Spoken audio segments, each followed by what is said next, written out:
Channel Punjabi ਦੇਖ ਰਹੇ ਦਰਸ਼ਕਾਂ ਦਾ ਪ੍ਰੋਗਰਾਮ ਫਰੰਟ ਲਾਈਨ ਵਿੱਚ ਬਹੁਤ ਬਹੁਤ ਸਵਾਗਤ। ਦੋਸਤੋ ਹਾਜ਼ਰ ਹਾਂ ਅੱਜ ਦੀਆਂ ਕੁਝ ਖਬਰਾਂ, ਅੱਜ ਦੀਆਂ ਕੁਝ ਗੱਲਬਾਤਾਂ ਤੁਹਾਡੇ ਨਾਲ ਸਾਂਝੀਆਂ ਕਰਨ ਦੇ ਲਈ। ਸਭ ਤੋਂ ਪਹਿਲਾਂ ਤਾਂ ਆਪਾਂ ਗੱਲਬਾਤ ਕਰਨੀ ਹੈ ਜਿਹੜਾ 1.5 ਲੱਖ ਵਰਕਰ ਕੈਨੇਡਾ ਦੇ ਵਿੱਚ ਹੜਤਾਲ ਦੇ ਉੱਤੇ ਆ, ਉਹਦੇ ਬਾਰੇ ਗੱਲਬਾਤ ਕਰਾਂਗੇ। ਦੂਜੇ ਨੰਬਰ ਦੇ ਉੱਤੇ ਕੈਂਸਰ ਦੇ ਇਲਾਜ ਸੰਬੰਧੀ ਜਿਹੜਾ ਤਰੀਕਾ ਕਿਹੜਾ ਵਰਤਿਆ ਜਾਣਾ ਚਾਹੀਦਾ ਉਹਦੇ ਉੱਤੇ ਵਿਗਿਆਨੀ ਚਰਚਾ ਕਰ ਰਹੇ ਉਹ ਗੱਲਬਾਤ ਕਰਾਂਗੇ। ਇੱਕ ਗੱਲਬਾਤ ਆਪਾਂ 911 ਸਰਵਿਸਿਜ਼ ਬਾਰੇ ਕਰਨੀ ਹੈ ਅਤੇ ਇੱਕ ਗੱਲਬਾਤ ਆਪਾਂ ਇਹ ਕਰਨੀ ਹੈ ਕਿ ਦੁੱਧ ਦਾ ਭਾਅ, ਦੁੱਧ ਅਤੇ ਆਂਡਿਆਂ ਦੀਆਂ ਕੀਮਤਾਂ ਦੇ ਵਿੱਚ ਲਗਾਤਾਰ ਵਾਧਾ ਕਿਉਂ ਹੋ ਰਿਹਾ।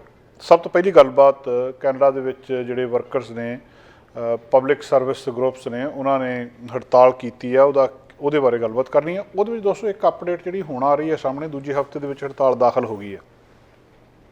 ਰੌਲਾ ਸਿੱਧਾ ਹੈ, ਯੂਨੀਅਨ ਦੇ ਵਿੱਚ 1.5 ਲੱਖ ਵਰਕਰ ਆ ਕੈਨੇਡਾ ਦੇ ਵਿੱਚ, ਅਤੇ ਉਹ ਕਹਿੰਦੇ ਸਾਡੀ ਤਨਖਾਹ ਵਧਾਓ, ਸਾਨੂੰ ਕੰਮ ਘਰੋਂ ਕਰਨ ਦਿਓ, ਅਤੇ ਸਾਨੂੰ ਜਿਹੜੀਆਂ ਹੋਰ ਗੱਲਾਂ ਸਾਡੀਆਂ ਮੰਨੋ। ਸਰਕਾਰ ਕਹਿੰਦੀ ਹੈ ਵੀ ਜਿੰਨੀ ਤੁਸੀਂ ਕਹਿੰਦੇ ਇੰਨੀ ਨਹੀਂ ਵਧਣੀ, ਇੰਨੀ ਕੁ ਵਧਾ ਲਓ। ਕਈ ਵਾਰ ਇਹਨਾਂ ਦੀ ਬੈਠ ਕੇ ਗੱਲਬਾਤ ਹੋ ਚੁੱਕੀ ਹੈ, ਗੱਲਬਾਤ ਸਿਰੇ ਕੰਢੇ ਨਹੀਂ ਲੱਗ ਰਹੀ। ਸਾਰੇ ਕੰਮ ਕਿਤੇ ਨਾ ਕਿਤੇ ਸਫਰ ਹੋਣਗੇ ਇਸ ਵੇਲੇ, ਚਾਹੇ ਉਹ ਪਾਸਪੋਰਟਾਂ ਦੇ ਆ, ਚਾਹੇ ਉਹ ਆਪਾਂ ਖਬਰ ਦੇ ਵਿੱਚ ਅੱਗੇ ਜਾ ਕੇ ਗੱਲਬਾਤ ਕਰਦੇ ਕਿ ਪਾਸਪੋਰਟਾਂ ਦੇ ਉੱਤੇ ਦਾ ਸਿੱਧਾ ਕੀ ਅਸਰ ਪੈ ਸਕਦਾ, ਚਾਹੇ ਜਿਹੜੇ ਕੰਮ ਆ ਉਹ ਇਮੀਗ੍ਰੇਸ਼ਨ ਨਾਲ ਸੰਬੰਧਿਤ ਨੇ, ਅਤੇ ਚਾਹੇ ਜਿਹੜੇ CRA ਦੇ, ਇਹਨਾਂ ਦੇ ਉੱਤੇ ਵੀ ਕਿਤੇ ਨਾ ਕਿਤੇ ਅਸਰ ਪੈਣ ਦੀ ਸੰਭਾਵਨਾ ਨਜ਼ਰ ਆ ਰਹੀ ਹੈ। ਅੱਜ ਜਿਹੜੀ ਗੱਲਬਾਤ ਉਹ ਸਾਹਮਣੇ ਆ ਰਹੀ ਆ ਉਹ ਇਹ ਆ ਕਿ ਜਿਹੜੇ ਲੀਡਰ ਨੇ ਇਹਨਾਂ ਦੇ ਯੂਨੀਅਨ ਦੇ, ਇਹ ਕਹਿੰਦੇ ਵੀ ਪ੍ਰਾਈਮ ਮਿਨਿਸਟਰ ਜਸਟਿਨ ਟਰੂਡੋ ਆਪ ਵਿੱਚ ਆ ਕੇ ਗੱਲਬਾਤ ਕਰਨ। ਜਿਹੜੀ ਨੈਗੋਸ਼ੀਏਸ਼ਨ ਹੋ ਰਹੀ ਆ ਯੂਨੀਅਨ ਦੀ ਉਹਨਾਂ ਦੇ ਇੰਪਲੋਇਰਸ ਦੇ ਨਾਲ, ਕਿ ਉਹਦੇ ਵਿੱਚ ਆਪ ਆ ਕੇ ਜਿਹੜੀ ਫੈਡਰਲ ਗੌਰਮੈਂਟ ਦੇ ਨਾਲ ਡੀਲ ਆ ਉਹਨੂੰ ਫਾਈਨਲ ਕਰਨ ਅਤੇ ਆਪ ਵਿੱਚ ਪੈ ਕੇ ਗੱਲਬਾਤ ਖਤਮ ਕਰਾਉਣ। ਸਰਕਾਰ ਲਗਾਤਾਰ ਯਤਨ ਕਰ ਰਹੀ ਆ ਕਿ ਜੋ ਕੁਛ ਅਸੀਂ ਕਹਿੰਦੇ ਹਾਂ, ਜਿਹੜੀਆਂ ਅਸੀਂ ਤੁਹਾਨੂੰ ਟਰਮਸ ਦਿੰਦੇ ਹਾਂ, ਤੁਸੀਂ ਫਰਵਰੀ ਦੇ ਇਹਨਾਂ ਨੂੰ ਮੰਨ ਲਓ, ਪਰ ਜਿਹੜੀਆਂ ਇਹ ਯੂਨੀਅਨਸ ਨੇ ਇਹ ਇਸ ਗੱਲ ਦੇ ਉੱਤੇ ਸਹਿਮਤ ਨਹੀਂ ਹੈ। ਕਈ ਜਿਹੜੇ tens of thousands federal public servant ਨੇ, ਜਿਹਨਾਂ ਨੂੰ ਰਿਪਰੈਜ਼ੈਂਟ ਕਰਦੀ ਹੈ ਇੱਕ union public service alliance of Canada PSAC, ਪਿਛਲੇ ਹਫ਼ਤੇ ਇਹ ਆਪਣੀਆਂ ਨੌਕਰੀਆਂ ਤੋਂ ਪਰੇ ਚਲੇ ਗਏ ਸੀ। ਸਟਰਾਈਕ ਦਾ ਇੱਕ ਬਹੁਤ ਵੱਡਾ ਜਿਹੜਾ ਹਿੱਸਾ ਆ ਉਹ ਉੱਥੇ ਨੈਸ਼ਨਲ ਕੈਪੀਟਲ ਦੇ ਵਿੱਚ ਵੀ ਵੱਡੇ ਜਿਹੜੇ ਉੱਥੇ ਹੈਗੇ ਨੇ, ਉੱਥੇ ਬੈਠੇ ਨੇ ਉਹ, ਅਤੇ 30 ਡਿਪਾਰਟਮੈਂਟ ਸਿੱਧੇ ਅਸਰ ਹੋਏ ਆ, ਜਿਨ੍ਹਾਂ ਦੇ ਨਾਲ ਬਹੁਤ ਸਾਰੀਆਂ ਸੇਵਾਵਾਂ ਦੇ ਉੱਤੇ ਅਸਰ ਪਿਆ। ਜਿਹੜੇ ਇਨਕਮ ਟੈਕਸ ਰਿਟਰਨ ਅਤੇ ਪਾਸਪੋਰਟ ਆ, ਇਹਨਾਂ ਦੇ ਉੱਤੇ ਖਾਸ ਤੌਰ ਦੇ ਉੱਤੇ ਇਸ ਵੇਲੇ ਅਸਰ ਪੈ ਰਿਹਾ। ਜਿਹੜੀ ਯੂਨੀਅਨ ਆ ਅਤੇ ਸਰਕਾਰ ਆ, ਇਹ ਇਸ ਡੀਲ ਦੇ ਉੱਤੇ 2 ਸਾਲ ਤੋਂ ਗੱਲਬਾਤ ਕਰ ਰਿਹਾ। 2021 ਤੋਂ ਇਹ ਇਸ ਗੱਲਬਾਤ ਦੇ ਉੱਤੇ ਕਰ ਰਹੇ ਆ ਕਿ ਜਿਹੜਾ ਇਹ ਸਰਕਾਰ ਕਹਿੰਦੀ ਆ ਸਾਡੀ ਗੱਲ ਮੰਨ ਲਓ, ਅਤੇ ਵਰਕਰ ਕਹਿੰਦੇ ਆ ਵੀ ਤੁਸੀਂ ਸਾਡੀ ਗੱਲ ਮੰਨੋ। ਯੂਨੀਅਨ ਇਹ ਕਹਿੰਦੀ ਆ ਕਿ ਤੁਹਾਨੂੰ ਜਿਹੜੀਆਂ ਇਸ ਵੇਲੇ ਕੀਮਤਾਂ ਵਧੀਆਂ, ਆਲੇ ਦੁਆਲੇ ਦੇ ਵਿੱਚ ਮਹਿੰਗਾਈ ਵਧੀ ਆ, ਇਸ ਕੋਸਟ ਨੂੰ ਧਿਆਨ ਦੇ ਵਿੱਚ ਰੱਖਦੇ ਸਾਡੀ ਡੀਲ ਜਿਹੜੀ ਫੇਅਰ ਡੀਲ ਸਾਨੂੰ ਦੇਣੀ ਚਾਹੀਦੀ ਆ, ਅਤੇ ਜਿਹੜਾ ਵੇਜ, ਜਿਹੜੇ ਇਹਨਾਂ ਦੇ ਤਨਖਾਹਾਂ ਆ ਉਹ ਜ਼ਿਆਦਾ ਵਧਾਉਣੀਆਂ ਚਾਹੀਦੀਆਂ। ਇੰਪਲੋਈਜ਼ ਅਤੇ ਜਿਹੜੇ ਕੈਨੇਡੀਅਨ ਆ ਉਹ ਕਹਿੰਦੇ ਅਸੀਂ ਚਾਹੁੰਦੇ ਹਾਂ ਕਿ ਲਗਾਤਾਰ ਅਸੀਂ ਡਿਮਾਂਡ ਆਪਣੀ ਅੱਗੇ ਰੱਖ ਰਹੇ ਹਾਂ, ਅਤੇ ਦੂਜੇ ਪਾਸੇ ਸਰਕਾਰ ਕਹਿੰਦੀ ਆ ਵੀ ਇਹ ਜਿਹੜੀਆਂ ਡਿਮਾਂਡਸ ਇਹ ਰੱਖ ਰਹੇ ਆ ਇਹ ਮੰਨਣ ਵਾਲੀਆਂ ਨਹੀਂ ਆ। ਹੁਣ ਇਹ ਹੜਤਾਲ ਕਦੋਂ ਖਤਮ ਹੁੰਦੀ ਆ, ਕੌਣ ਇਹਦੇ ਵਿੱਚ ਘਾਟਾ ਖਾਂਦਾ, ਕਿਹੜਾ ਕਿਹਦੀ ਗੱਲ ਮੰਨਦਾ ਆ, ਅਤੇ ਇਹ ਗੱਲ ਹਜੇ ਤੱਕ ਸਪਸ਼ਟ ਨਹੀਂ ਹੋਈ। ਇਹਦੇ ਵਿੱਚੋਂ 9% ਵਾਧੇ ਦੀ ਗੱਲਬਾਤ ਕੀਤੀ ਜਾ ਰਹੀ ਆ 3 ਸਾਲਾਂ ਦੇ ਵਿੱਚ, ਅਤੇ ਦੇਸ਼ ਦੂਜੇ ਪਾਸੇ ਸਰਕਾਰ ਕਹਿੰਦੀ ਵੀ ਅਫੋਰਡ ਨਹੀਂ ਕਰ ਸਕਦਾ ਇੰਨਾ ਜ਼ਿਆਦਾ ਵਾਧਾ। ਅਤੇ ਜਿਹੜੀ PSAC ਆ, ਉਹਨਾਂ ਦੇ ਨੈਸ਼ਨਲ ਪ੍ਰੈਜ਼ੀਡੈਂਟ ਨੇ ਕ੍ਰਿਸ ਐਲਵਰਡ, ਉਹਨਾਂ ਨੇ ਅੱਜ ਪਾਰਲੀਮੈਂਟ ਹਿੱਲ ਦੇ ਉੱਤੇ ਰੈਲੀ ਨੂੰ ਸੰਬੋਧਨ ਕੀਤਾ, ਅਤੇ ਉਹਦੇ ਵਿੱਚ ਇਹ ਕਿਹਾ ਕਿ ਜਿਹੜੇ ਜਸਟਿਨ ਟਰੂਡੋ ਆ ਉਹਨਾਂ ਨੂੰ ਇਨਵੋਲਵ ਹੋਣਾ ਚਾਹੀਦਾ ਇਸ ਗੱਲਬਾਤ ਦੇ ਵਿੱਚ, ਅਤੇ ਜਿਹੜੇ ਯੂਨੀਅਨ ਮੈਂਬਰਸ ਨੇ ਉਹਨਾਂ ਨੂੰ 9% ਤੋਂ ਜ਼ਿਆਦਾ ਪਿਛਲੇ ਆਉਣ ਵਾਲੇ 3 ਸਾਲਾਂ ਦੇ ਵਿੱਚ ਜਿਹੜਾ ਦੇਣਾ ਚਾਹੀਦਾ, ਅਤੇ ਡਿਸਪਿਊਟ ਸੈਟਲ ਕਰ ਲੈਣਾ ਚਾਹੀਦਾ। ਪ੍ਰਾਈਮ ਮਿਨਿਸਟਰ ਜਿਹੜੇ ਉਹ ਕਹਿੰਦੇ ਸਾਡੇ ਪਾਸਿਓਂ ਵਰਕਰਾਂ ਵੱਲੋਂ ਇਸ ਵੇਲੇ ਪਿੱਠ ਮੋੜ ਰਿਹਾ, ਟਰੂਡੋ ਸਾਹਿਬ ਸਾਡੀ ਗੱਲ ਨਹੀਂ ਸੁਣ ਰਿਹਾ, ਅਸੀਂ ਸਟ੍ਰਾਈਕ ਦੇ ਉੱਤੇ ਹਾਂ, ਅਤੇ ਉਹ ਦੂਜੇ ਪਾਸੇ ਗੱਲਬਾਤ ਧਿਆਨ ਜਿਹੜਾ ਦੂਜੇ ਪਾਸੇ ਜਾ ਰਹੇ ਆ। ਅਤੇ ਉਹ ਕਹਿੰਦੇ ਯੂਨੀਅਨ ਇਹ ਕਹਿ ਰਹੀ ਆ ਵੀ ਜਦੋਂ ਨੈਗੋਸ਼ੀਏਸ਼ਨ ਦਾ ਮਤਲਬ ਤਾਂ ਇਹੀ ਆ ਵੀ ਕੁਛ ਅਸੀਂ ਆਪਣੀ ਮੰਗਾਂ ਥੱਲੇ ਲੈ ਕੇ ਆਉਣੇ, ਕੋਈ ਸਰਕਾਰ ਥੋੜ੍ਹੀ ਜਿਹੀਆਂ ਮੰਗਾਂ ਮੰਨੇ ਅਤੇ ਗੱਲਬਾਤ ਵਿਚਕਾਰ ਜਾ ਕੇ ਸੈਟਲ ਹੋ ਜੇ। ਯੂਨੀਅਨ ਕਹਿੰਦੀ ਵੀ ਅਸੀਂ ਆਪਣੀਆਂ ਗੱਲਾਂ ਬਾਤਾਂ ਤੋਂ ਮੰਗਾਂ ਤੋਂ ਥੱਲੇ ਆ ਰਹੇ ਹਾਂ, ਅਤੇ ਸਰਕਾਰ ਟਸ ਤੋਂ ਮਸ ਨਹੀਂ ਹੋ ਰਹੀ। ਜਿੰਨਾ ਚਿਰ ਸਰਕਾਰ ਆਪਣੇ ਸਟੈਂਡ ਤੋਂ ਨਹੀਂ ਹਟਦੀ ਅਤੇ ਸਾਡੇ ਨਾਲ ਵਿੱਚ ਵਿਚਾਲਾ ਕਰਕੇ ਨੈਗੋਸ਼ੀਏਸ਼ਨ ਨਹੀਂ ਹੁੰਦੀ, ਉਨਾ ਚਿਰ ਅਸੀਂ ਸਟਰਾਈਕ ਤੋਂ ਨਹੀਂ ਹਟਣਾ, ਅਤੇ ਜਿਹੜੀ ਕਿ ਇਸ ਵੇਲੇ ਨਹੀਂ ਹੋ ਰਹੀ। ਯੂਨੀਅਨ 13.5% ਵਾਧਾ ਕਹਿੰਦੀ ਸੀ ਜਿਹੜੇ 3 ਸਾਲਾਂ ਦੇ ਵਿੱਚ, ਅਤੇ ਜਿਹੜੇ ਹੌਲੀ ਹੌਲੀ ਜਿਹੜੇ ਥੱਲੇ ਨੂੰ ਆ ਰਹੇ ਆ, ਅਤੇ ਉੱਧਰ ਸਰਕਾਰ ਆਪਣੀ ਗੱਲਬਾਤ ਦੇ ਉੱਤੇ ਉਸੇ ਤਰ੍ਹਾਂ ਅੜੀ ਪਈ ਹੈ। ਜਨਵਰੀ ਦੇ ਵਿੱਚ PSAC ਨੇ ਸਟ੍ਰਾਈਕ ਅਨਾਊਂਸ ਕੀਤੀ ਸੀ। ਟਰੈਜਰੀ ਬੋਰਡ ਗਰੁੱਪ ਦੇ 1,20,000 ਤੋਂ ਜ਼ਿਆਦਾ ਜਿਹੜੇ ਮੈਂਬਰ ਸੀਗੇ ਇਹਦੇ ਉੱਤੇ, ਅਤੇ ਜਿਹੜਾ ਉਹਨਾਂ ਨੇ ਕਿਹਾ ਸੀ ਕਿ ਫਰਵਰੀ 22 ਤੋਂ 11 ਅਪ੍ਰੈਲ ਤੱਕ ਜਦੋਂ ਸਟ੍ਰਾਈਕ ਸੀਗੀ ਕੈਨੇਡਾ ਰੈਵਨਿਊ ਏਜੰਸੀ ਦੀ, ਜਿਹਦੇ ਵਿੱਚ 35,000 ਵਰਕਰ ਆ, ਤੇ ਉਹਨਾਂ ਦੇ ਉੱਤੇ। ਦੂਜੇ ਇਸ਼ੂ ਜਿਹੜੇ ਇਸ ਵੇਲੇ ਚੱਲ ਰਹੇ ਆ, ਇੱਕ ਵੱਡਾ ਇਸ਼ੂ ਇਹਨਾਂ ਦਾ ਇੱਕ ਤਾਂ ਇਹ ਆ ਵੀ ਸਾਡੀ ਤਨਖਾਹ ਵਧਾਓ, ਮਹਿੰਗਾਈ ਦੇ ਹਿਸਾਬ ਨਾਲ ਵਧਾਓ। ਸਰਕਾਰ ਕਹਿੰਦੀ ਆ ਵੀ ਇਹ ਤੋਂ ਵੱਧ ਨਹੀਂ ਹੋਣੀ ਜਿੰਨੀ ਉਹ ਕਹਿ ਰਹੇ ਆ। ਪਰ ਦੂਜੀ ਮੰਗ ਇਹ ਆ, ਸਰਕਾਰ ਇਹ ਕਹਿੰਦੀ ਆ ਵੀ ਤੁਸੀਂ ਹਫ਼ਤੇ 'ਚ 2 ਜਾਂ 3 ਦਿਨ ਕੰਮ ਤੇ ਆਓ। ਕੰਮ ਤੇ ਪਹਿਲਾਂ ਵੀ ਕਰਦੇ ਆ, ਪਰ ਸਰਕਾਰ ਚਾਹੁੰਦੀ ਆ ਤੁਸੀਂ ਦਫ਼ਤਰਾਂ ਦੇ ਵਿੱਚ ਆ ਕੇ ਕੰਮ ਕਰੋ ਜਿੱਦਾਂ ਕਰੋਨਾ ਤੋਂ ਪਹਿਲਾਂ ਕਰਦੇ ਸੀ। ਕਰੋਨਾ ਦੇ ਵੇਲੇ ਸਰਕਾਰ ਨੇ ਅਲਾਓ ਕਰ ਦਿੱਤਾ ਸੀ ਵੀ ਤੁਸੀਂ ਘਰਾਂ ਦੇ ਉੱਤੋਂ ਕੰਮ ਕਰ ਲਓ, ਰਿਮੋਟਲੀ ਕੰਮ ਕਰਨਾ ਸ਼ੁਰੂ ਕਰ ਦਿਓ ਤੇ ਕੋਈ ਗੱਲ ਨਹੀਂ ਆ। ਤੇ ਉਸ ਵੇਲੇ ਲੋਕ ਕੰਮ ਕਰੀਗੇ। ਹੁਣ ਲੋਕਾਂ ਨੂੰ ਕੰਮ ਕਰਨ ਦੀ ਘਰੋਂ ਆਦਤ ਪੈ ਗਈ ਹੈ, ਸਰਕਾਰ ਦਫ਼ਤਰਾਂ 'ਚ ਸੱਦ ਰਹੀ ਆ, ਲੋਕ ਜਾਣਾ ਨਹੀਂ ਚਾਹੁੰਦੇ। ਤੇ ਗੱਲਬਾਤ ਸਟ੍ਰਾਈਕ ਦੇ ਵਿੱਚ ਇੱਕ ਮੁੱਖ ਮੁੱਦਾ ਇਹ ਵੀ ਬਣਿਆ ਆ ਕਿ ਸਾਨੂੰ ਜਦੋਂ ਪ੍ਰੋਡਕਟੀਵਿਟੀ ਦੇ ਉੱਤੇ ਕੋਈ ਫਰਕ ਨਹੀਂ ਹੈ, ਬਾਕੀ ਚੀਜ਼ਾਂ ਦੇ ਉੱਤੇ ਕੋਈ ਫਰਕ ਨਹੀਂ ਹੈ, ਫਿਰ ਸਰਕਾਰ ਕਿਉਂ ਵਜੇਦਾ ਇਸ ਗੱਲ ਦੇ ਉੱਤੇ ਕਿ ਉਹਨਾਂ ਨੂੰ ਦਫ਼ਤਰਾਂ ਦੇ ਵਿੱਚ ਸੱਦਣਾ। ਜਦੋਂ ਦਫ਼ਤਰਾਂ ਦੇ ਵਿੱਚ ਜਾਂਦੇ ਆ ਉੱਥੇ ਨਾ ਟੇਬਲ ਆ, ਨਾ ਕੰਪਿਊਟਰ ਆ, ਤੇ ਨਾ ਉਹਨਾਂ ਦੇ ਕੋਲੇ ਪੂਰਾ ਇਨਫਰਾਸਟਰਕਚਰ ਆ। ਸੋ ਇਹ ਗੱਲਬਾਤ ਇਸ ਵੇਲੇ ਕਾਫੀ ਜ਼ਿਆਦਾ ਜਿਹੜੀ ਚਰਚਾ ਦੇ ਵਿੱਚ ਆ। ਸਰਕਾਰ ਵਰਤਦੀ ਜਿਹੜੀ ਆ ਥੋੜ੍ਹਾ ਜਿਹਾ ਥੱਲੇ ਨੂੰ ਆਉਂਦੀ ਆ, ਜਾਂ ਇਹ ਵਰਕਰ ਥੱਲੇ ਨੂੰ ਆਉਂਦੇ ਆ, ਇਹ ਆਉਣ ਵਾਲੇ ਸਮੇਂ ਦੇ ਵਿੱਚ ਦਿਖਣ ਵਾਲੀ ਗੱਲ ਆ। ਪਰ ਇਸ ਵੇਲੇ ਇੱਕ ਬਹੁਤ ਡਿਫੀਕਲਟ ਜੀ ਸਿਚੁਏਸ਼ਨ ਆ ਜਿਹੜੀ ਉਹ ਇਸ ਵੇਲੇ ਬਣੀ ਆ, ਜਿਹਦੇ ਵਿੱਚ ਲੱਖਾਂ ਹੀ ਵਰਕਰ ਜਿਹੜੇ ਆ ਉਹ ਇਸ ਵੇਲੇ ਹੜਤਾਲ ਦੇ ਉੱਤੇ ਆ। ਤੇ ਜਿਹੜਾ ਇਹ ਵੀ ਕਿਹਾ ਜਾ ਰਿਹਾ, ਜਿਹੜੀ ਫੈਡਰਲ ਸਰਕਾਰ ਆ, ਇਹਨਾਂ ਨੇ 52 ਬਿਲੀਅਨ ਜਿਹੜੇ ਡਾਲਰ ਦੇ ਕੰਟਰੈਕਟ ਆ 2021-22 ਦੇ ਵਿੱਚ ਦਿੱਤੇ ਆ। ਤੇ ਜਿਹੜਾ ਐਵਰੇਜ ਕੰਟਰੈਕਟ ਆ ਉਹਦੀ ਜਿਹੜਾ ਸਮਾਂ ਆ ਉਹ 9 ਮਹੀਨੇ ਦੱਸਿਆ ਗਿਆ ਆ। ਹੁਣ ਇਹ ਸਾਰੇ ਕੁਛ ਦੇ ਵਿੱਚ ਜਿਹੜੀ, ਕਿਉਂਕਿ ਟੈਕਸ ਡੈਡਲਾਈਨ ਵੀ ਆਉਣ ਵਾਲੀ ਆ, CRA ਦੇ ਵਿੱਚ ਕੀ ਕਰਦੀ ਆ, ਇਹ ਵੀ ਗੱਲਬਾਤ ਦੇਖਣ ਵਾਲੀ ਹੋਊਗੀ। ਦੂਜੇ ਪਾਸੇ ਜਿਹੜੇ ਪਾਸਪੋਰਟਸ ਨੇ ਉਹਨਾਂ ਦੇ ਉੱਤੇ ਸਿੱਧਾ ਅਸਰ ਪਊਗਾ। ਲੋਕਾਂ ਦੇ ਡਿਲੇ ਹੋਣਗੇ ਕਿ ਜਿਹੜੇ ਜਿੰਨੇ ਚਿਰ ਦੇ ਵਿੱਚ ਪਹਿਲਾਂ ਆਉਂਦੇ ਸੀ, ਇਸ ਵੇਲੇ ਇਹ ਵੱਡਾ ਇਹਨਾਂ ਦੇ ਉੱਤੇ ਅਸਰ ਪਊਗਾ। ਦੂਜਾ ਇੱਕ ਗੱਲ ਇਹ ਆ ਕਿ ਕੈਪੀਟਲ ਉੱਥੇ ਹਿੱਲ ਦੇ ਉੱਤੇ ਓਟਵਾ ਦੇ ਵਿੱਚ ਬਹੁਤ ਸਾਰੇ ਬਲੋਕੇਡਸ ਨੇ, ਜਿਹੜੇ ਰੋਡ ਨੇ, ਕ੍ਰਿਟੀਕਲ ਰੋਡ ਨੇ, ਉਹਨਾਂ ਨੂੰ ਕਿਸੇ ਨਾ ਕਿਸੇ ਤਰੀਕੇ ਦੇ ਨਾਲ ਬੰਦ ਕੀਤਾ ਗਿਆ ਡਾਊਨਟਾਊਨ ਓਟਵਾ ਦੇ ਵਿੱਚ। ਤੇ ਉਹਨਾਂ ਨੂੰ ਕਿਸੇ ਨਾ ਜਿਹੜੀ ਪਿਕਟ ਲਾਈਨ ਆ ਜਿੱਥੇ ਖੜੇ ਆ, ਔਰ ਉਹਨੂੰ ਵਧਾ ਰਹੇ ਆ ਕਿ ਜਿਹੜੇ ਸਿਲੈਕਟਡ ਬੰਦੇ ਆ ਉਹ ਹੀ ਇਹਨਾਂ ਬਿਲਡਿੰਗਾਂ ਦੇ ਵਿੱਚ ਜਾ ਸਕਦੇ ਆ, ਅਦਰਵਾਈਜ਼ ਉਹ ਸਟ੍ਰਾਈਕ ਕਰਨ ਦੇ ਲਈ ਬਾਹਰ ਆਰਾਮ ਦੇ ਨਾਲ ਉੱਥੇ ਖੜੇ ਆ। ਦੂਜੀ ਗੱਲਬਾਤ ਜਿਹੜੀ PSAC ਦੇ ਨਾਲ ਜਦੋਂ ਇਹ ਹੁਣ 7ਵੇਂ ਦਿਨ ਦੇ ਵਿੱਚ ਦਾਖਲ ਹੋ ਚੁੱਕੀ ਆ, ਤੇ ਗੱਲਬਾਤ ਇਹ ਸਾਹਮਣੇ ਆਉਂਦੀ ਆ ਕਿ ਇਹਦੇ ਨਾਲ ਜਿਹੜੀ ਉਹਨਾਂ ਦੀ ਲੋਕਾਂ ਦੀ ਵੀਜ਼ਾ ਐਪਲੀਕੇਸ਼ਨ ਜਾਂ ਪਾਸਪੋਰਟ ਰਿਨਿਊ ਕਰਾਉਣੇ ਆ, ਜਾਂ ਜਿਹੜੀਆਂ ਹੋਰ PSAC ਦੇ ਮੈਂਬਰ ਸਰਵਿਸਿਜ਼ ਦਿੰਦੇ ਆ, ਉਹਨਾਂ ਦੇ ਉੱਤੇ ਕਿੰਨਾ ਕੁ ਅਸਰ ਪਊਗਾ। ਸੋ ਤੁਹਾਨੂੰ ਪਤਾ ਕਿ ਬੁੱਧਵਾਰ ਨੂੰ ਜਿਹੜੇ ਇਮੀਗ੍ਰੇਸ਼ਨ ਮਿਨਿਸਟਰ ਨੇ ਸ਼ੌਨ ਫਰੇਜ਼ਰ, ਉਹਨਾਂ ਨੇ ਵੀ ਇਹ ਕਿਹਾ ਸੀ ਕਿ ਇਹ ਇੰਪੈਕਟ ਬਹੁਤ ਜ਼ਿਆਦਾ ਹੋ ਸਕਦਾ, ਔਰ ਇਹਦੇ ਨਾਲ ਫੁੱਲ ਸਕੇਲ ਡਿਸਟਰਪਸ਼ਨ ਹੋ ਸਕਦੀ ਹੈ। ਸਾਰਾ ਕੁਝ ਲੋਕਾਂ ਦੇ ਲਈ ਔਖਾ ਹੋ ਜਾਊਗਾ ਕਿ ਜਿਹੜੀ ਦਿੱਤੀ ਟਾਈਮ ਲਾਈਨ ਆ ਉਹਦੇ ਵਿੱਚ ਕੰਮਕਾਰ ਕਰਨਾ। ਤੁਹਾਨੂੰ ਪਤਾ ਕਿ ਪਹਿਲਾਂ ਕੋਵਿਡ ਦੇ ਦੌਰਾਨ ਜਿਹੜੇ ਪਾਸਪੋਰਟ ਆ ਉਹ ਬਣਨ ਦੇ ਵਿੱਚ ਵੈਸੇ ਹੀ ਦੇਰ ਲੱਗਦੀ ਸੀ, ਮਸੀਂ ਕੰਮ ਲੀਹ 'ਤੇ ਆਇਆ ਸੀ। ਉਸ ਤੋਂ ਬਾਅਦ ਜਿਹੜੀ ਇਹ ਸਟ੍ਰਾਈਕ ਹੋ ਗਈ ਆ, ਇਹਨੇ ਹੁਣ ਗੱਲਬਾਤ ਫੇਰ ਖਰਾਬ ਕਰ ਦਿੱਤੀ, ਔਰ ਸਭ ਤੋਂ ਵੱਡਾ ਅਸਰ ਪਾਸਪੋਰਟ ਸਰਵਿਸਿਜ਼ ਦੇ ਉੱਤੇ ਪੈ ਰਿਹਾ। ਸਰਕਾਰ ਦੀ ਵੈਬਸਾਈਟ ਦੇ ਅਨੁਸਾਰ ਜਿਹੜੀ ਸਟ੍ਰਾਈਕ ਦੇ ਦੌਰਾਨ ਸਰਵਿਸ ਕੈਨੇਡਾ ਸਿਰਫ ਉਹ ਪਾਸਪੋਰਟ ਐਪਲੀਕੇਸ਼ਨ ਹੀ ਪ੍ਰੋਸੈਸ ਕਰੂਗੀ ਜਿਹੜੀਆਂ ਐਮਰਜੈਂਸੀ ਦੀਆਂ ਜਾਂ ਕੋਈ ਹਿਊਮਨਿਟੇਰੀਅਨ ਸਿਚੁਏਸ਼ਨ ਦੇ ਮਾਮਲੇ ਦੇ ਵਿੱਚ ਹੈਗੀਆਂ। ਉਸ ਤੋਂ ਬਿਨਾਂ ਇਹਨਾਂ ਨੇ ਕੋਈ ਵੀ ਐਪਲੀਕੇਸ਼ਨ ਜਿਹੜੀ ਉਹ ਪ੍ਰੋਸੈਸ ਨਹੀਂ ਕਰਨੀ। ਸਿਚੁਏਸ਼ਨ ਨੂੰ ਇੱਦਾਂ ਡਿਫਾਈਨ ਕੀਤਾ ਗਿਆ, ਇਹਨਾਂ ਨੇ ਡਿਫਾਈਨ ਕੀਤਾ ਅੱਗਿਓਂ ਜਾ ਕੇ, ਕਿ ਪਾਸਪੋਰਟ ਕਲਾਇੰਟ ਜਿਹੜੇ ਫਾਈਨੈਂਸ਼ੀਅਲ ਜਿਹੜੀ ਹਾਰਡਸ਼ਿਪ ਆ ਉਹਦੇ ਰਿਸਕ ਦੇ ਉੱਤੇ ਆ।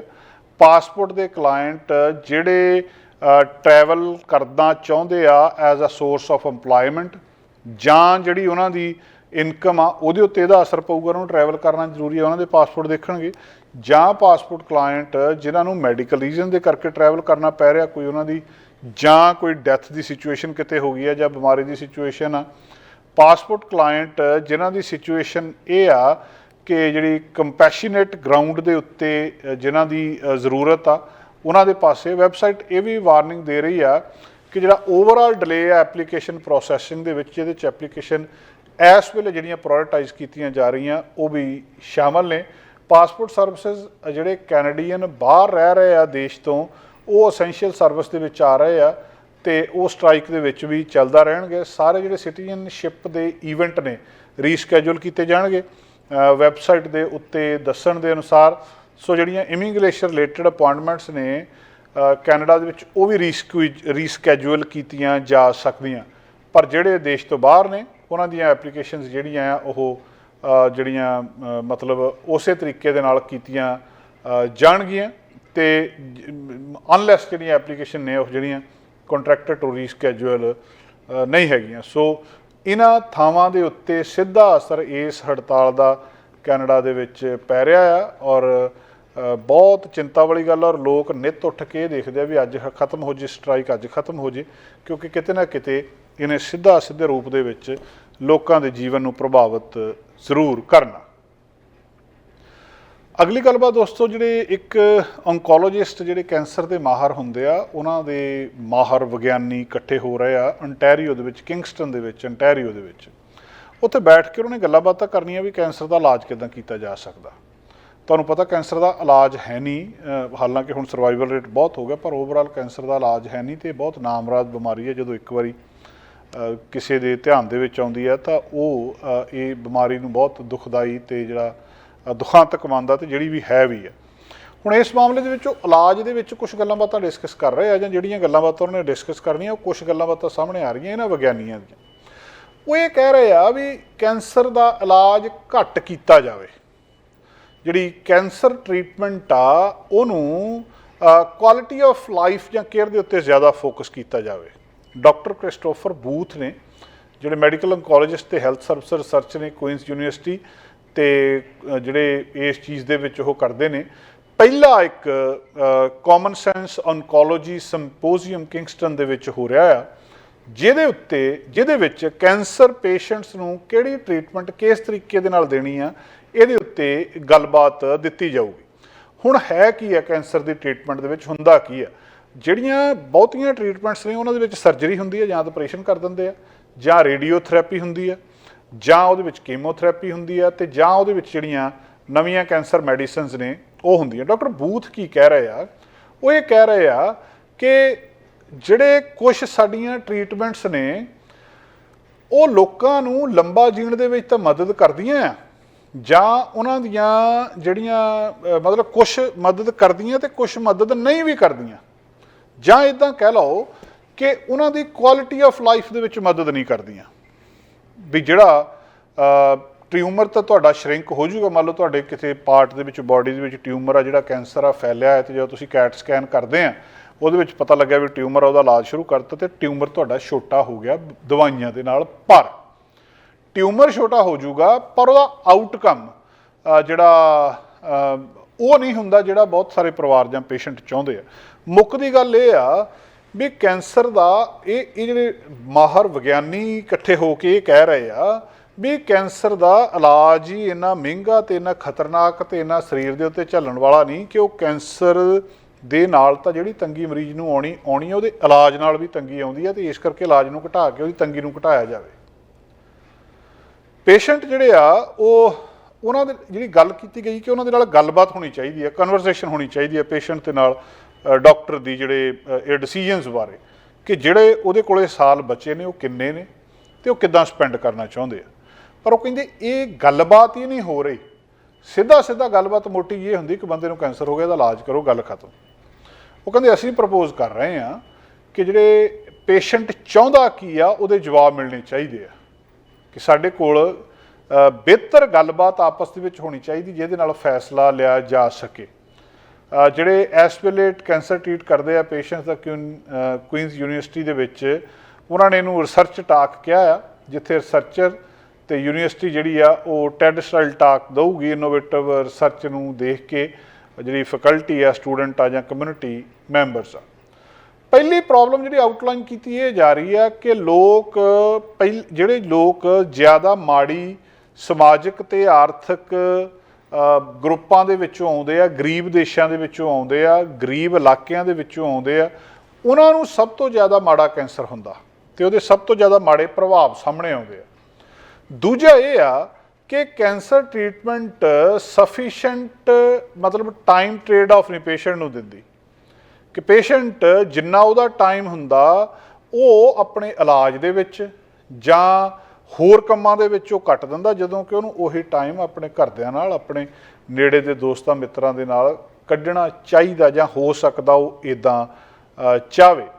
ਉਹਨਾਂ ਨੇ ਇੱਕ ਜਿਹੜੀ ਕਾਸਟ ਦੱਸੀ ਹੈ ਇਹਦੀ, ਜਾਂ ਇੱਕ ਅੰਦਾਜ਼ਾ ਜਿਹਾ ਦੱਸ ਕੇ ਗੱਲਬਾਤ ਕੀਤੀ ਆ। ਉਹ ਕਹਿੰਦੇ ਜਿਹੜੀ ਇੰਨੀ ਕੁ ਕਾਸਟ ਹੁੰਦੀ ਹੈ ਜਿਹੜੀ ਪੇਸ਼ੈਂਟ ਲਈ ਜਾਂ ਓਵਰਆਲ ਮੈਡੀਕਲ ਸਿਸਟਮ ਦੇ ਉੱਤੇ ਕਈ ਵਾਰੀ ਸਮੱਸਿਆ ਬਣ ਜਾਂਦੀ ਹੈ।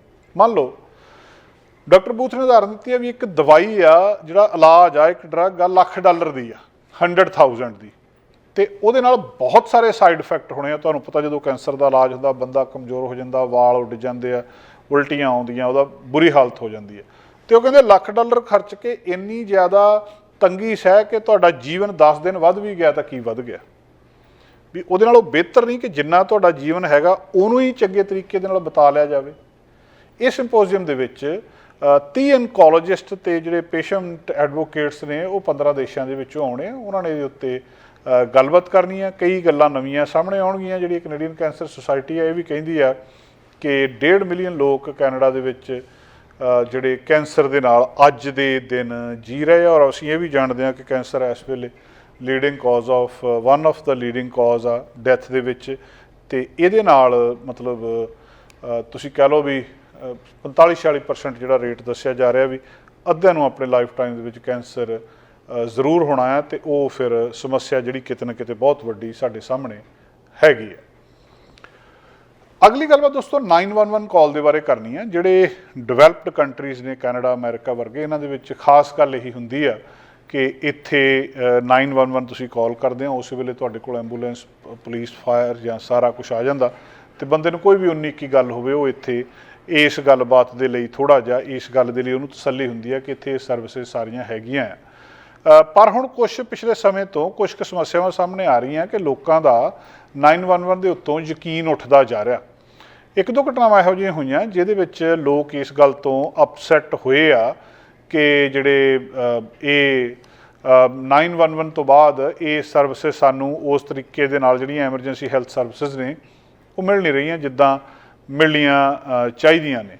ਦੂਜਾ ਇਹਦੇ ਵਿੱਚ ਨਾ ਇੱਕ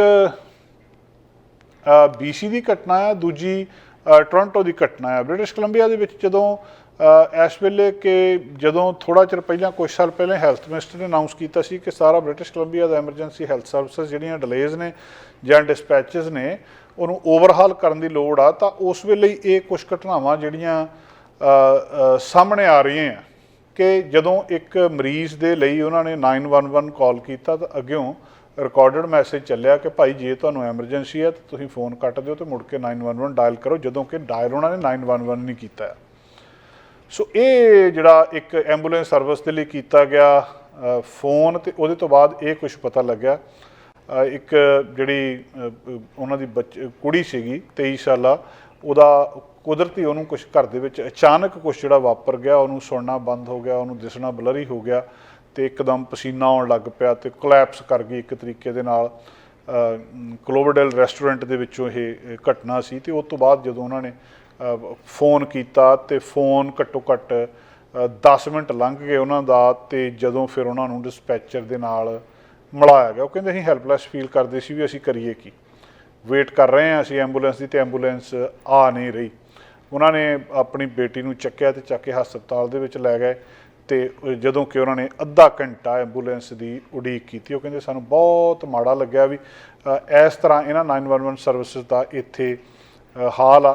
ਜਦੋਂ ਜਿਹੜੀ BCEHS ਉਹਨਾਂ ਨੂੰ ਪੁੱਛਿਆ ਗਿਆ ਤੇ ਉਹ ਕਹਿੰਦੇ ਵੀ ਸਾਡੇ ਰੈਕਡ ਦੇ ਮੁਤਾਬਕ ਜਿਹੜਾ ਪੇਸ਼ੈਂਟ ਸੀਗਾ ਉਹਦੇ ਕੋਲ ਡਿਸਪੈਚਰ ਨੂੰ ਭੇਜ ਦਿੱਤਾ ਗਿਆ ਸੀ, ਤੇ ਦੂਜਾ ਇਹ ਉਹ ਦੱਸਦੇ ਆ ਕਿ ਇਹਨੂੰ ਅਸੀਂ ਲੋ ਕੁਰਸੀ ਕਾਲ ਮੰਨਦੇ ਹਾਂ ਵੀ ਇਹ ਜ਼ਿਆਦਾ ਜ਼ਰੂਰੀ ਗੱਲ ਨਹੀਂ ਸੀ। ਸੋ ਇਸ ਮਾਮਲੇ ਦੇ ਵਿੱਚ ਉਹ ਕਹਿੰਦੇ ਸਾਨੂੰ ਦੇਖਣਾ ਪੈਂਦਾ ਹੈ ਵੀ ਕਿੱਥੇ ਜ਼ਰੂਰੀ ਆ ਤੇ ਕਿੱਥੇ ਜਾਣਾ ਆ, ਕਿੱਥੇ ਡਿਫੀਕਲਟ ਟਾਈਮ ਆ, ਉੱਧਰਲੇ ਪਾਸੇ ਅਸੀਂ ਐਂਬੂਲੈਂਸ ਨੂੰ ਭੇਜ ਦਿੰਦੇ ਹਾਂ। ਦੂਜੇ ਪਾਸੇ ਜਿਹੜਾ ਉਹਨਾਂ ਨੂੰ ਐਂਬੂਲੈਂਸਿਸ ਨੂੰ ਇਹ ਕਿਹਾ ਆ ਕਿ ਅਰਜੈਂਟ ਤੇ ਜਿਹੜੇ ਕ੍ਰਿਟੀਕਲ ਕਾਲਸ ਨੇ ਉਹਨਾਂ ਨੂੰ ਜਿਹੜਾ ਰੈੱਡ ਜਾਂ ਪਰਪਲ ਕਲਰ ਦੀ ਕੋਡਿੰਗ ਕੀਤੀ ਜਾਂਦੀ ਆ, ਤੇ ਨੌਨ ਐਮਰਜੈਂਸੀ ਜਿਹੜੀਆਂ ਇੱਦਾਂ ਦੀਆਂ ਕਾਲਸ ਨੇ ਇਹਨਾਂ ਦੇ ਲਈ ਕੋਈ ਵੀ ਸਟੈਂਡਰਡ ਨਹੀਂ ਆ। ਸੋ ਜਿਹੜੇ ਮਿਸਟਰ ਐਡਰੀਅਨ ਡਿਕਸ ਨੇ ਉਹਨਾਂ ਨੇ ਇਹ ਕਿਹਾ ਵੀ ਮੇਰੇ ਲਈ ਇਹੀ ਗੱਲ ਬਹੁਤ ਵੱਡੀ ਗੱਲ ਆ ਕਿ ਜਿਹੜੀਆਂ ਸਰਵਿਸਿਜ਼ ਨੇ ਇੰਨੀਆਂ ਫਾਸਟ ਨਹੀਂ ਆ ਜਿੰਨੀਆਂ ਲੋਕ ਚਾਹੁੰਦੇ ਆ, ਤੇ ਉਹਨਾਂ ਨੇ ਕਿਹਾ ਵੀ ਇਹ ਗੱਲਬਾਤ ਚਿੰਤਾ ਵਾਲੀ ਗੱਲ ਆ। ਹੁਣ ਉਦਣ ਸਟਾਫਿੰਗ ਵੀ ਪੂਰੀ ਸੀ ਸੰਡੇ ਨਾਈਟ ਨੂੰ, ਤੇ 95% ਜਿਹੜੇ ਪ੍ਰੋਵਿੰਸ ਦੇ ਵਿੱਚ ਪੈਰਾਮੈਡਿਕਸ ਤੇ ਡਿਸਪੈਚਰ ਸੀਗੇ ਉਹ ਵੀ ਸੀਗੇ। ਸੋ ਇਹ ਸਮੱਸਿਆ ਵੀ ਨਹੀਂ ਸੀ, ਪਰ ਕਾਰਨ ਨਹੀਂ ਸਮਝ ਆ ਰਿਹਾ ਵੀ ਭੁਲੇਖਾ ਕਿੱਥੇ ਲੱਗਿਆ ਜਿੱਥੇ ਕਿ ਉਹ ਕਹਿ ਰਹੇ ਕਿ ਐਮਰਜੈਂਸੀ ਆ, ਇਹ ਬਹੁਤ ਜ਼ਰੂਰੀ ਆ, ਤੇ ਦੂਜੇ ਪਾਸੇ ਜਿਹੜੇ ਐਂਬੂਲੈਂਸ ਵਾਲੇ ਆ ਉਹ ਇਹਨੂੰ ਐਮਰਜੈਂਸੀ ਨਹੀਂ ਮੰਨ ਰਿਹਾ। ਲੋਕ ਇਸ ਗੱਲ ਤੋਂ ਵੀ ਨਾਰਾਜ਼ ਹੁੰਦੇ ਆ। ਦੂਜੀ ਘਟਨਾ ਈਟੋਬੀਕੋ ਦੀ ਆ। ਈਟੋਬੀਕੋ ਦੇ ਵਿੱਚ ਉਹ ਕਹਿੰਦੇ ਵੀ ਕੁਛ ਮਿੰਟ ਬਾਅਦ ਜਦੋਂ ਉਹਨਾਂ ਨੇ 911 ਵੱਲ ਕੀਤੀ, ਛੋਟਾ ਜਿਹਾ ਬੱਚਾ ਸੀ, ਉਹਨੇ ਗਲ ਦੇ ਵਿੱਚ ਕੁਛ ਫਸਾ ਲਿਆ ਅਤੇ ਉਹਨੂੰ ਸਾਹ ਨਹੀਂ ਸੀ ਆ ਰਿਹਾ। ਹੁਣ ਉਦੋਂ ਸਾਹ ਆਉਣਾ ਬੰਦ ਹੋ ਗਿਆ, ਉਹਦੀ ਜਿਹੜੀ ਕੌਨਸ਼ੀਅਸਨੈਸ ਆ ਉਹ ਚਲੇ ਗਈ। ਅਪ੍ਰੈਲ 15 ਦੀ ਗੱਲਬਾਤ ਆ, ਅਤੇ ਉਹਦੇ ਤੋਂ ਬਾਅਦ ਡਿਨਰ ਟੇਬਲ ਦੇ ਉੱਤੇ ਬੈਠਾ ਸੀ ਜਦੋਂ ਉਹਦੇ ਕੁਛ ਸਾਹ ਨਾਲੀ ਦੇ ਵਿੱਚ ਕੁਛ ਆ ਗਿਆ, ਅਤੇ ਉਹ ਕਹਿੰਦੇ 5 ਮਿੰਟ ਅਤੇ 23 ਸੈਕਿੰਡ ਅਸੀਂ ਹੋਲਡ ਕਰੀ ਰੱਖਿਆ। ਟੋਰਾਂਟੋ ਪੁਲਿਸ ਜਿਹੜੀ ਆ ਨਹੀਂ ਆਈ। ਉਹਦੇ ਤੋਂ ਬਾਅਦ ਕਹਿੰਦੇ ਅਸੀਂ ਫੋਨ ਕੱਟ ਦਿੱਤਾ ਅਤੇ ਮੁੜ ਕੇ ਜਿਹੜਾ ਆ ਉਹ ਆਪਣੇ ਆਪ ਉਹਨੂੰ ਬੇਟੇ ਨੂੰ ਬਚਾਉਣ ਦੀ ਕੋਸ਼ਿਸ਼ ਉਹਨਾਂ ਨੇ ਆਪ ਕੀਤੀ। ਸਰਕਾਰ ਕਹਿੰਦੀ ਹੈ ਵੀ ਜੇ ਤੁਹਾਡੇ ਕੋਲ ਐਂਬੂਲੈਂਸ ਨਹੀਂ ਪਹੁੰਚ ਰਹੀ, ਤੁਸੀਂ ਜਿੰਨੀ ਜਲਦੀ ਹੋ ਸਕਦਾ ਆਪ ਕਾਰ ਦੇ ਵਿੱਚ ਜਿਹੜਾ ਹੌਸਪੀਟਲ ਦੇ ਵਿੱਚ ਪਹੁੰਚ ਜਾਓ। ਇਹਨਾਂ ਦੋਵਾਂ ਘਟਨਾਵਾਂ ਦੇ ਵਿੱਚ ਪੁਲਿਸ ਦਾ ਟਾਈਮ 'ਤੇ ਨਾ ਪਹੁੰਚਣਾ ਅਤੇ ਦੂਜੇ ਕੇਸ ਦੇ ਵਿੱਚ ਇਹ ਕਹਿਣਾ ਕਿ ਤੁਸੀਂ ਫੋਨ ਕੱਟ ਕੇ ਤੇ 911 ਡਾਇਲ ਕਰੋ, ਜਦੋਂ ਕਿ ਉਹਨਾਂ ਨੇ ਡਾਇਲ ਪਹਿਲੇ 911 ਕੀਤਾ ਹੈ, ਆਪਣੇ ਆਪ ਦੇ ਵਿੱਚ ਬਹੁਤ ਚਿੰਤਾ ਵਾਲੀ ਗੱਲ ਆ। 911 ਸਰਵਿਸਿਜ਼ ਜਿਹੜੀਆਂ ਨੇ, ਆਪਰੇਟਰਸ ਨੇ, ਉਹਨਾਂ ਦੇ ਉੱਤੇ ਪਹਿਲਾਂ ਵੀ ਬਹੁਤ ਵਾਰੀ ਸਵਾਲ ਉੱਠਦੇ ਰਹਿੰਦੇ ਆ, ਕਿਤੇ ਐਂਬੂਲੈਂਸ ਪੂਰੀਆਂ ਨਹੀਂ, ਕਿਤੇ ਐਂਬੂਲੈਂਸ ਦੇ ਡਰਾਈਵਰ ਪੂਰੇ ਨਹੀਂ, ਕਿਤੇ ਕੋਈ ਹੋਰ ਸਮੱਸਿਆ ਹੈ। ਪਰ ਈਟੋਬੀਕੋ ਅਤੇ ਇੱਥੇ ਸਰੀ ਦੇ ਗੁਆਂਢ ਦੀ ਇਹਨਾਂ ਦੋਵਾਂ ਸਮੱਸਿਆਵਾਂ ਨੇ 911 ਦੀ ਜਿਹੜੀ ਉਹਨਾਂ ਦੀ ਸੰਜੀਦਗੀ ਆ ਉਹਦੇ ਉੱਤੇ ਸਵਾਲ ਲਾਉਣੇ ਜ਼ਰੂਰ ਸ਼ੁਰੂ ਕਰ ਦਿੱਤੇ ਆ। ਦੋਸਤੋ, ਇਹਦੇ ਨਾਲ ਅੱਜ ਦਾ ਪ੍ਰੋਗਰਾਮ ਇੱਥੇ ਸਮਾਪਤ ਕਰਦੇ ਹਾਂ ਅਤੇ ਆਪਾਂ ਕੱਲ੍ਹ ਫਿਰ ਹਾਜ਼ਰ ਹੋਵਾਂਗੇ, ਕੱਲ੍ਹ ਦੇ ਕੁਛ ਨਵੇਂ ਜਿਹੜੇ 5-4 ਮਸਲੇ ਹੋਣਗੇ ਉਹਨਾਂ ਦੇ ਨਾਲ। ਸਾਡਾ ਹਰ ਇੱਕ ਪ੍ਰੋਗਰਾਮ ਦੇਖਣ ਤੇ ਸਾਡੇ ਨਾਲ ਜੁੜਨ ਲਈ ਸਬਸਕ੍ਰਾਈਬ ਕਰੋ ਚੈਨਲ ਪੰਜਾਬੀ ਤੇ ਨੋਟੀਫਿਕੇਸ਼ਨ ਲਈ ਬੈਲ ਆਈਕਨ ਵਾਲੇ ਬਟਨ ਤੇ ਕਲਿੱਕ ਕਰੋ।